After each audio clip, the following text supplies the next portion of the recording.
Isang umaga, ang hirap ng ikatlong gawain sa module. Kung pagtutuunan ko ito ng pansin, ay mawawalan ako ng maraming oras sa paglalaro. Gawain 3. Basahin at suri ng teksto sa ibaba at sagutin ito komprehensibo ang mga sumusunod na tanong. Samantalang ang mga kaklase ko, nagkokopyahan lamang ng sagot. Pero hindi naman ako magiging panatag kung makikiisa ako sa kanilang gawain.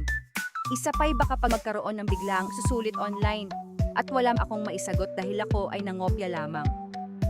Napansin ng mga magulang ni Ellie na tila gulong-gulo ito. Anak, kailangan mo ba ng tulong? Narito kami anak upang tulungan ka. Gusto ko na rin pong mangopya gamit ang internet. Tutal naman po ay ginagawa na rin ng mga kaklase ko. Gulat na gulat ang mga magulang ni Ellie sa kanyang sinabi. Sang napakalaking kamalian ang mangopya, anak. Hindi dahil ginagawa na ito ng nakararami ay tama na ito at dapat ng tularan. Hindi baling makakuha ka ng bokya o 0 na marka basta't nagpakatotoo ka sa iyong sarili.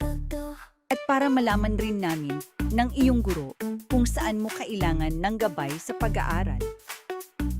Isa pa, wala namang madaling gawain. Lahat ay pinaglalaanan ng pagsisikap, pasensya at tiwala sa sarili. Hindi baling mabagal ang pagsulong at pag-usad. Ang mahalaga ay totoong pinaghirapan ang mga ito. At makakatulog ka ng mahimbing sa gabi sapagkat totoo ka at tapat ka sa iyong mga gawain. At lahat ng bunga ng mga sakripisyo mo ay siya mong aanihin sa iyong hinaharap. Patawad po, nanay at tatay. Hindi ko na po gagayahin ang aking mga kamag-aral. Ibabahagi ko rin po sa kanila ang inyong mga pangaral. Hindi na rin po ako mahihiyang magtanong sa aking guro kung may hindi ako nauunawaan sa aking module.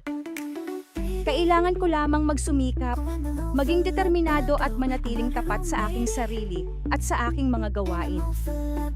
Dahil ang lahat ng pagsisikap na ito ay ang bubuo ng aking magandang kinabukasan.